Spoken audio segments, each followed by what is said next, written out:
The Alpha King's heir reached for her hand. One whisper changed everything. A true real-life story.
For Nyla, that moment came on a cold Tuesday night, when her car stopped on a road she had never been on before, and a man she had never seen stepped out of the dark and asked if she needed help.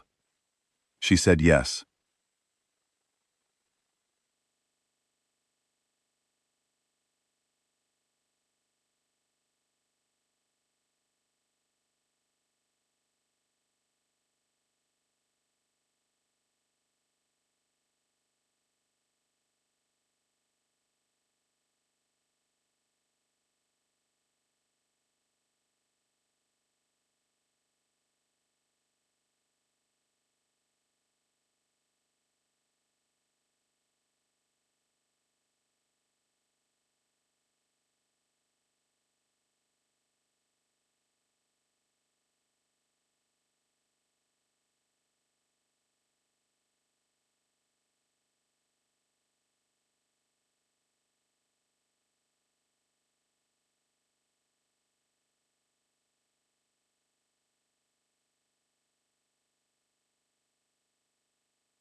Stone walls and high ceilings and fireplaces that actually worked, and a staff that moved through the corridors so quietly that Nyla kept forgetting she was not alone.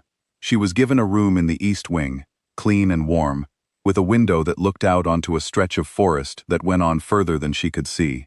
She told herself she would leave in the morning. Morning came, and the storm came with it.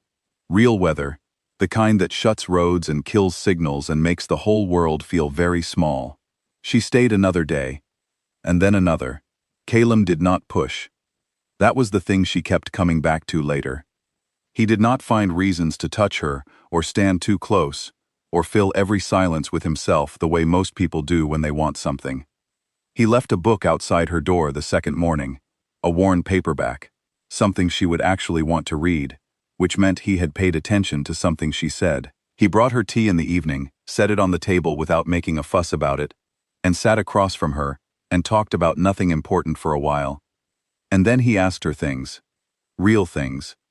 What she thought about when she could not sleep. Whether she had always been the kind of person who takes care of everyone else first. She had never been asked that before. Not like that. Not by someone who actually stopped and waited for the answer. On the third evening she noticed the wolves. She had seen dogs around the estate, large ones, but she had not looked closely. That night she looked closely. They were not dogs. They moved through the tree line in a way that made something old in her brain go very still and pay attention. And when Calum raised one hand from the window, not waving, just a small gesture, they sat down. All of them. At the same time. She turned and looked at him. He was already watching her. Waiting. She did not ask anything that night. She was not ready for the answer yet, and some part of her already knew that. On the fourth morning she decided she needed to leave. The storm had eased. The road was passable. She packed her bag and walked downstairs and out through the main hall, and all the way to the iron gate. The morning air was cold and clean, and she stood there breathing it, telling herself that whatever this place was, Whatever he was, she did not belong here. She had a life. Small and ordinary, and entirely hers. She heard him behind her before she saw him. Not footsteps. She never heard his footsteps. Just a shift in the air. A warmth that had no business being there on a cold morning. She turned, and he was closer than she expected, and his hand was already moving toward hers. Not reaching for it. Not grabbing. Just moving. Slowly. Like he was giving her every opportunity to step back. He stopped with his hand halfway between them. Just waited. She looked at his open hand, then up at his face, and she saw something there that she was not expecting from a man who seemed to have everything perfectly under control. She saw the same thing she felt every time she sat in that dead car on a dark road and did not know what came next. She put her hand in his. The moment their palms touched, she heard it. A voice. Old and dry, like wind through something hollow. It came from everywhere and nowhere, from the air between them, from the gate, from the trees behind her. It said, "She carries the mark of the first queen. If he claims her, the bloodline closes. If he does not, the kingdom falls to ash before the next full moon." Nyla did not move. Calum did not move. His hand was still in hers, and his grip had not tightened, but he had gone very still in the way that people go still when they hear something they were already afraid of. She looked down at her left palm, the scar she had always had, the one that ran across the center of her hand, the one no doctor had ever been able to explain, the one she had stopped asking about years ago. It was warm, which it had never been before. She pulled her hand back slowly and looked at him.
He told her about the blood compact made 300 years ago, when the first Alpha King had taken a human woman as his mate, a woman who bore a mark on her left hand, and the agreement between them had woven itself into the bloodline of every heir that came after.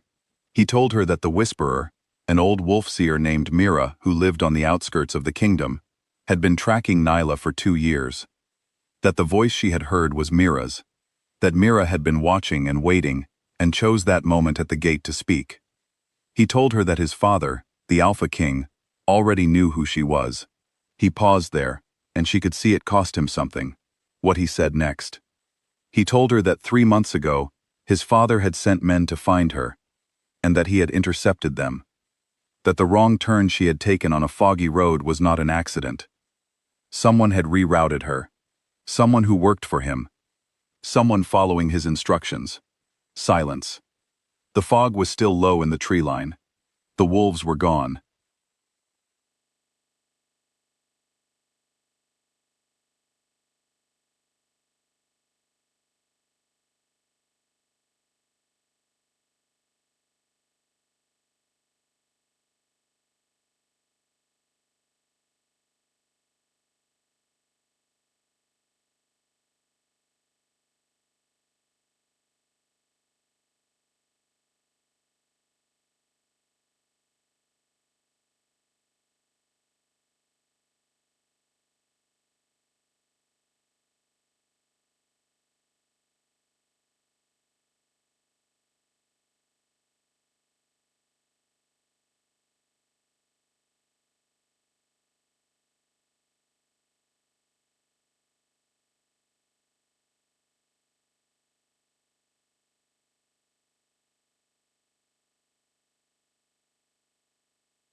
The deep kind.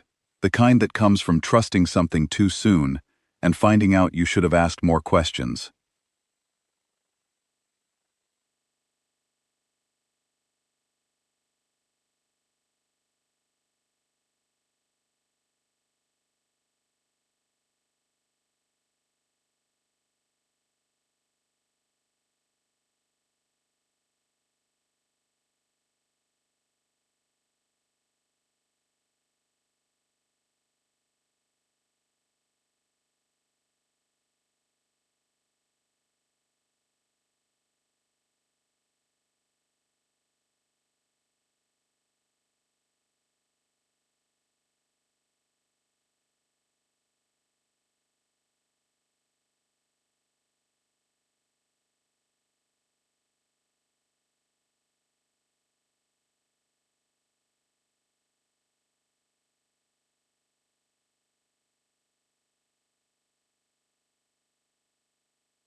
And I don't think you're going to forgive me for either.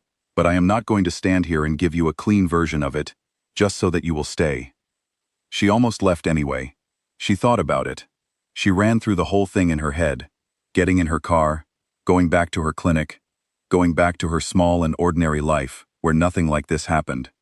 It would have been the sensible thing, but she thought about something else too. She thought about the book outside her door, the tea, the way he had asked her what she thought about when she could not sleep, the way he had stopped with his hand halfway to hers and waited instead of taking. She thought about 3 months ago, when she had sat in her car after a late shift and cried because she was so tired of being someone that the world made decisions for without asking. And she thought about the fact that he had told her the truth anyway, even the part that made him look bad. She did not forgive him that day. She was honest enough with herself to know that it would take longer than a day, but she did not leave either. She went back inside. That evening, Calum was summoned by his father. Nyla heard it. Not the words, but the shape of the conversation through the old stone walls. The rhythm of an argument that had been building for a long time. She sat by her window and watched the wolves come back into the tree line, moving slow, like they were listening too. He came back 2 hours later and found her in the east wing, still at the window. He sat in the chair across from her without being invited.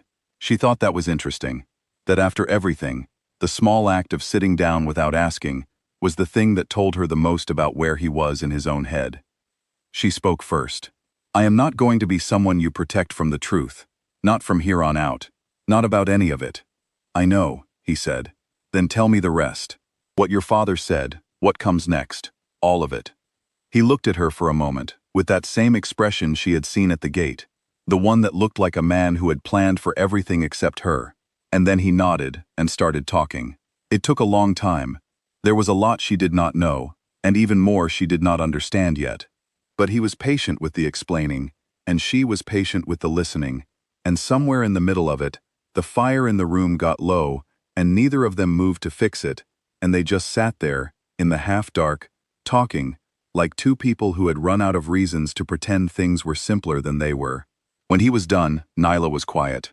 Outside, the forest was very still. No wind. The fog had finally lifted. Through the window she could see the sky starting to lighten at the edges, that thin gray that comes before anything else. She had spent her whole life being practical, being the person who stays steady when everything else is uncertain. She had always thought that was a strength, and it was. But she was starting to understand that it had also been a kind of hiding. Staying practical meant never wanting anything too big, never reaching for something that might not reach back. She looked down at her left palm. The scar was faint in the low light. Just a line. Something she had been born with, that she had always thought meant nothing, that had turned out to mean everything. She looked up at him, and then Nyla, who had never once in her life let herself want something she could not explain, reached across the space between them. And this time, she was the one who took his hand. He looked down at their joined hands and then back up at her, and whatever he had been carrying in his face all evening, the weight of the argument with his father, the guilt of what he had admitted, the careful control he wore like armor, all of it eased, just slightly. Just enough that she could see the man under it. She did not say anything. Neither did he. Some things do not need words right away. Some things just need to be decided first and understood later. And this, whatever it was going to cost her, whatever was coming with the next full moon, and the father who did not want her there, and the old seer who had whispered her fate at a gate in the fog, this was a decision she was making with her eyes open. Not because she had been brought here, not because a prophecy said so, because she chose to. And that, in the end, made all the difference. End of story.